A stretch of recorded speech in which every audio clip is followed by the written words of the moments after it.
বিয়ানীবাজার সহ দেশের সব জেলা, সিটি কর্পোরেশন, উপজেলা ও পৌরসভার চেয়ারম্যান, ভাইস চেয়ারম্যানগণদের অপসারণ করেছে সরকার। সোমবার এই বিষয়ে পৃথক আদেশ জারি করেছে স্থানীয় সরকার বিভাগ।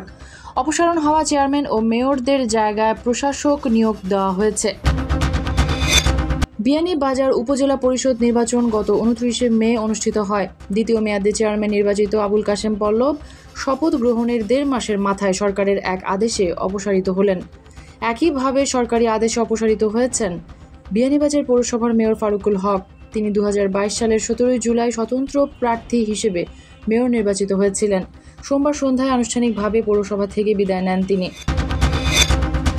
বিয়ানীবাজার পৌরসভার প্রশাসক হিসেবে দায়িত্ব পেয়েছেন সিলেটের অতিরিক্ত জেলা প্রশাসক মোহাম্মদ মোবারক হোসেন। স্থানীয় সরকার মন্ত্রণালয়ের এই আদেশ জারির মাধ্যমে বিয়ানীবাজার পৌরসভার মেয়র ফারুকুল হককে অপসারণ করার পর তাকে প্রশাসকের দায়িত্ব দেওয়া হয়েছে।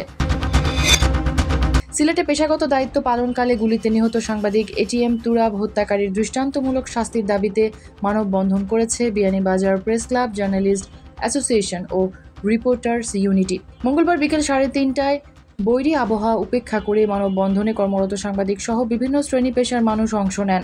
মানববন্ধন থেকে সাংবাদিক তুরাব হত্যাকারীদের বাংলাদেশ আইনের সর্বোচ্চ শাস্তি দাবি করা হয়। গোলাপগঞ্জ পৌরসভার প্রশাসক হিসেবে দায়িত্ব পেয়েছেন স্থানীয় সরকার সিলেটের উপপরিচালক সুবর্ণা সরকার।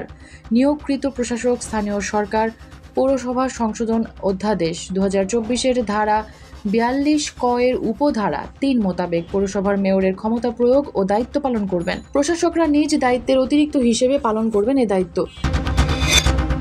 সিলেট সহ দেশের 12 অঞ্চলের উপর দিয়ে ঘন্টায় সর্বোচ্চ 60 কিলোমিটার বেগে ঝড় সহ বজ্র বৃষ্টি হতে পারে বলে আশঙ্কা করছে আবহাওয়া অধিদপ্তর।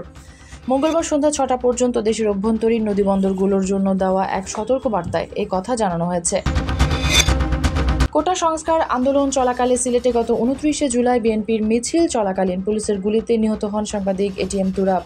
এই হত্যাকাণ্ডের ঘটনায় সাবেক স্বরাষ্ট্রমন্ত্রী আসাদুজ্জামান কামাল সহ 18 জনের নামে মামলা দায়ের করা হয়েছে। সোমবার অতিরিক্ত চিফ মেট্রোপলিটন ম্যাজিস্ট্রেট আব্দুল মোমেনের আদালতে মামলা দায়ের করেন পুলিশের গুলিতে নিহত সাংবাদিক এটিএম তুরাবের ভাই আবুল আহসান মোহাম্মদ আজরফ জাবুর।